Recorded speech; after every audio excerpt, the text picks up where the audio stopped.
ಮನವಿ ಕೊಟ್ಟರೆ ಯಾರ್ದೋ ಒಂದು ಮನೆ ಕೊಡ್ಬೇಕಾತಂತಂದ್ರು ಮೊದಲೇ ಮಾತನ್ನ ಕೇಳ್ತೀನಿ. ಪೊಲೀಸ್ ಪ್ರಿಮೈಸಿದಾಗ ಅವ್ರು ಎಂಟ್ರಿ ಹೆಂಗಾದ್ರಂತ ಪರ್ಮಿಷನ್ ಯಾರು ಕೊಟ್ಟರು, ಪರ್ಮಿಷನ್ ಲೆಟರ್ ಏನಾದ್ರು ತೊಗೊಂಡಿದ್ರನ್ನ.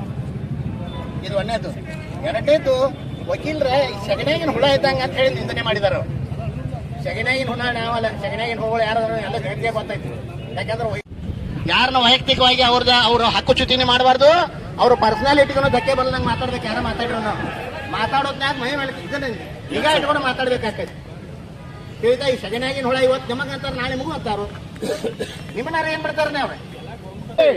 ಇವತ್ತಿನ ದಿವಸ ನಮ್ಮ ವಕೀಲರ ಸಂಘದ ವಿರುದ್ಧ ಕೆಲವೊಂದು ಸಂಘಟನೆಗಳು ಅವಹೇಳನಕಾರಿಗೆ ಮಾತನಾಡಿದ್ದು, ಅದು ನಮ್ಮ ಎಲ್ಲ ಸಂಘಟನೆಗೆ, ನಮ್ಮ ಎಲ್ಲ ವಕೀಲರಿಗೂ ಚ್ಯುತಿಯಾದಂತಿದೆ.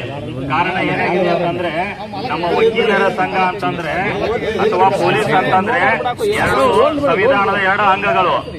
ನಾವು ವಕೀಲರು ಮತ್ತು ಪೊಲೀಸರು ಅಂತಂದ್ರೆ, ವಕೀಲರು ಮತ್ತು ಪೊಲೀಸರು ಎರಡು ಸಂವಿಧಾನದ ಎರಡು ಅಂಗಗಳು. ನಾವು ವಕೀಲರು